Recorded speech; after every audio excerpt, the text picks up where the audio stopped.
بسم الله الرحمن الرحيم.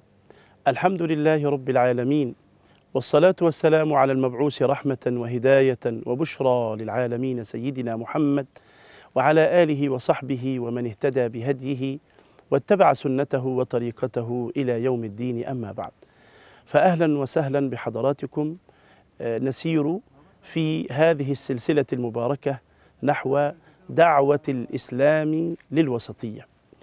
الشريعة الإسلامية أيها الكرام جاءت شريعة وسطا بين الدعوة المسيحية وبين اليهودية، بين التشدد على اليهود وبني إسرائيل وبين الأمور التي أتت بها المسيحية.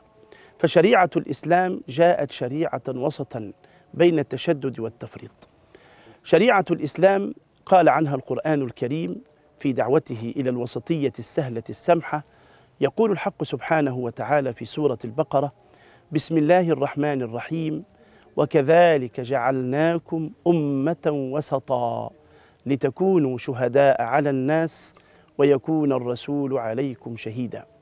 كلمة وسط كما قال علماء اللغة: الوسط من كل شيء أعدله.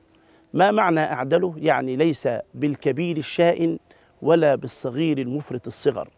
ليس الإنسان الوسط، ليس بالطويل الشائن ولا بالقصير القميء. هذا هو الوسط.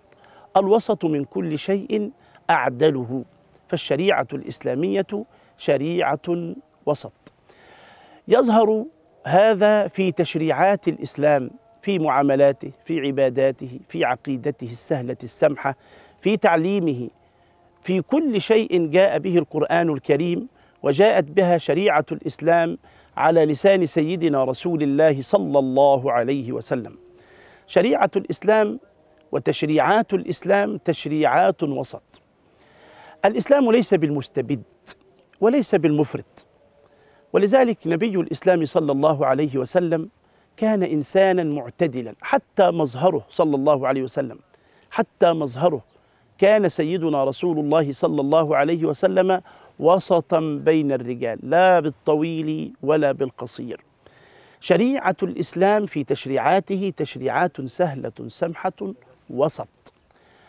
القرآن الكريم يحكي عن النبي صلى الله عليه وسلم وعن تشريعات الإسلام. لو استقرأنا التشريعات الإسلامية نجد فيها مبدأ يشرك الإنسان في هذا الوجود كله. حتى سيدنا رسول الله صلى الله عليه وسلم كان عنده مبدأ يسمى مبدأ الشورى، ومبدأ الشورى هذا مبدأ يظهر فيه الإسلام سماحته ووسطيته. النبي صلى الله عليه وسلم في غزوة بدر أظهر هذا المبدأ السهل السمح الوسطي. يقول النبي صلى الله عليه وسلم، وهو الذي كان من الممكن أن يكون قائدا مستبدا، وكان من الممكن أن يكون قائدا مستهترا، لا، كان النبي صلى الله عليه وسلم وسطا. يقول: أشيروا علي أيها الناس. يعني ماذا نفعل في هذه الحرب؟ متى نعسكر؟ وأين نعسكر بالجنود؟ هكذا: أشيروا علي أيها الناس.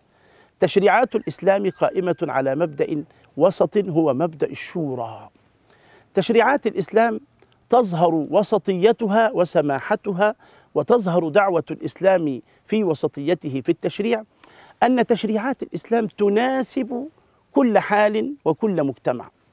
السارق تقطع يده، القاتل يقتل. قال سبحانه: بسم الله الرحمن الرحيم، ولكم في القصاص حياة يا أولي الألباب لعلكم تتقون. تظهر تشريعات الإسلام الوسطية في كل جزئية من جزئيات التشريع. يهتم الإسلام بأمور الدين ويهتم بأمور الدنيا. الإسلام لا يدعو الإنسان إلى الانتهاء عن الدنيا ولا الالتهاء في الدنيا والانغماس في شهواتها. ولذلك الذين كانوا يدعون الإنسان إلى أن يكون إنسانا روحانيا فقط دون الالتفات إلى متاع الدنيا، القرآن الكريم ينهى عن ذلك، ونبي الإسلام ينهى عن ذلك. يقول سيدنا رسول الله صلى الله عليه وسلم: لا رهبانية في الإسلام.